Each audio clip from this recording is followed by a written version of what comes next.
So, right, I'm just going to do a quick video. So, as you all know, I'm a big fan of the classic game, Conflict MEPS, the original one. So, I sort of, a few years ago, was going to code a sequel, but I sort of lost interest with it. But I've regained that interest now. So, the game is being programmed in JavaScript and HTML. So, I'll sort of do a quick little videos to update you on how far I'm coming along with the project. So today it started off badly, but it ended quite well because I sort of started off with a algorithm for producing a text adventure game, but I didn't know how to get it to manipulate resources. For example, you've got to do the defense budget, etc. So I now figured that out. You can call functions to do that, and you need to place something inside of another function so it can continuously update itself as opposed to only calling it once. So thus far, I've got a choice of two people you can choose. There's no gameplay difference thus far, but there is a difference, as in the arms dealer refer to you by your second name, Mr. either Netanyahu or Bennett. So if we just click Bennett, I'll show you what progress I have. So nation view is semi-complete. Russia-Ukraine war hasn't been implemented at all. Purchase arms is, I need to do the rest of the dealers, but one of them is complete. So yeah, Palestine is coming soon as well, and advance to the next month is done. So notice you've got a little message here. It's a humid morning in West Jerusalem. I decided to add that each time you get a random message like that, or some of it just kind of nothing message, just give the game a bit of personality, really. Plan to implement it where, as the political situation changes in Israel, you get different messages. So if you're, at war, you'll get different messages, etc. Okay, so if we go to purchase arms, so none of these work, so no arms sales at present works. It takes you back to the menu. The British arms dealer is, he's fully implemented in terms of tanks, but not in terms of other stuff. So this message here is comprised in two ways. So you've got 5 top parts and 5 bottom parts. So it will say you meet up to discuss defence policy over lunch with the British arms dealer. So you might also say, the British arms dealer answers your email immediately, etc. So there's sort of 5 messages on top, 5 messages on bottom to sort of give the game a bit of variety, really, and make it so, the people in question wouldn't be saying the exact same things every time in every conversation, and you wouldn't meet them in the exact same way. So, nothing but the finest arms the UK has ever produced, I can assure you, Mr. Bennett. So it displays at this point the defence budget. So these all have to be displayed as strings, but I can convert the 100, which is the value of the budget, into a string, into part of the string, so that's okay. Yeah, let's click on tanks. So now you're going to get some flavour text about the tank. So a fun fact about the Challenger 2 is only one of them has ever been destroyed in combat in Iraq. And that was by not the Iraqis, but another Challenger 2 tank. So it kind of has that on its record. The only thing to ever destroy Challenger in combat is another Challenger.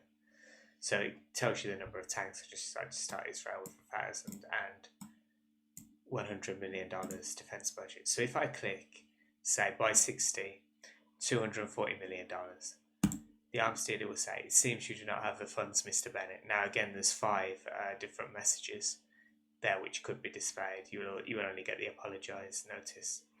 So, yeah. Whereas if you click tanks again, so it takes you back to the menu of what you want to buy. if I click buy 20, $80 million, which I can afford. You have an eye for quality weapons, Mr. Bennett. So you click thank the dealer. And now the budget has gone back down. And if I click here, the tanks have gone up 20 extra tanks. So the arms market, obviously I need to go through and do the US, the French, and the black market Chinese one. So the black market Chinese one, he's going to be a bit of maybe my comic relief character because he can accept transactions in crypto and he's like massively wealthy in the Bahamas and all that. So if I go to nation view, currently it only displays diplomatic stuff, but I'm going to do like an IDF one, a Mossad one, etc. So those, you get 4 statements concerning each country. I may as well, I may at some point say change the background of the actual web page depending on which country you're looking at. So it would be like a map of Jordan would be here right now. It's one of the ideas. I'd have to get someone who's good at CSS to do that. I'm not. So if we say I would rate our current diplomatic relations with Jordan as around 50 out of 100, that's the starting value, and would have rated them last month. So if I click here, nothing obviously works. Well, next country and previous country work, but so if I go back, leave meeting, and let's just say I have a bunch of months, then click nation view. So I said I would rate our current relations with Jordan as around 23 out of 100, as opposed to 33 out of 100, which I would have rated them last month. And if I click next country, see, so I would rate them 0 out of 100. So that means I'm going to have to write a bunch of conditions because the way I coded it, now at this point, a player cannot influence these diplomatic relations. That will definitely be added into the game. There'll be a series of options. One of them will be the cheap option, just giving a speech or Zoom calling their president. The other one will be like foreign aid package, which actually comes out of your defense budget. So it's sort of like a bit more variety than the other game, the original game, of how you approach it. Because I'm sort of using the original game as a base, but then expanding on the ideas and themes of it. So 0 means there's a war countdown, so I have a variable called war countdown.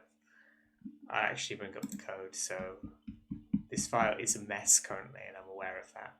This is sort of the diplomatic sort of function, so I did it so, you know, there's 3 states, just like neutral state, border disputes, that means they're about to go to war, a military pact. So, you know, so if military pact is false and border dispute is false, you have sort of like, if the relations were the same last month as this month, you do a purely random one where it's they can go up either 10 or below 10. Yeah, so that's what that math random does. Then you sort of have it a little bit rigged. So if it's got better, it has chances to successively get better. So there's a little bit rigged. So there's that +5. And the same thing here with that -5. So they got slightly worse last turn. They're sort of a little bit rigged to get worse this turn, although they may not. So we invoke border disputes or military pacts at 20. So below 20, it goes to 0 and you initiate a war countdown. Above 80, you initiate a military pact. So I want to do it so the player gets to decide on these things. Well, not the border dispute, but the military pact. I want to implement that at some point because this was sort of written as an algorithm between AI nations at first. Yeah, so if border dispute is true, there's a war break condition where yes, there's a war break condition where it's a 5% chance the countries don't go to war as opposed to 0 in the original game. I thought I'd just put that in there. Yeah, so, you know, it just reads out war at this point. There's no code for war. Well, there is code for battles at this point. I might go through that one tomorrow. But, yeah, you count down to war. So then we have this sort of thing where I've only coded it for 3 nations thus far, and there's probably a better way of doing this. But I'm sort of like saying, if countries A and B like each other and country C attacks country A, then country B starts hating country C. So you have this extra rig factor of 16, so quite a strong rig factor to reduce the relations factor. So that's sort of like the basic diplomacy algorithm. Now, so I want to probably tomorrow actually, I think I'll make that my goal to sort of like have the player able to interact with the diplomacy system, as it were. So there's how things are shaping up. As you can tell by looking at probably this file, that I am no wizard when it comes to code. That definitely is true. But yeah, here's, for example, the British Arms dealer message. If you can't afford it, you have these 5 messages which can be randomly selected, so you have a random out of 5. Yeah, so this is just for people who are interested in the coding aspect and what I'm working on, and for all you like top tier baller code monkeys to have a good laugh at me. So I think I'll leave it there, and I will see you guys at the next development blog. I don't know. We shall see.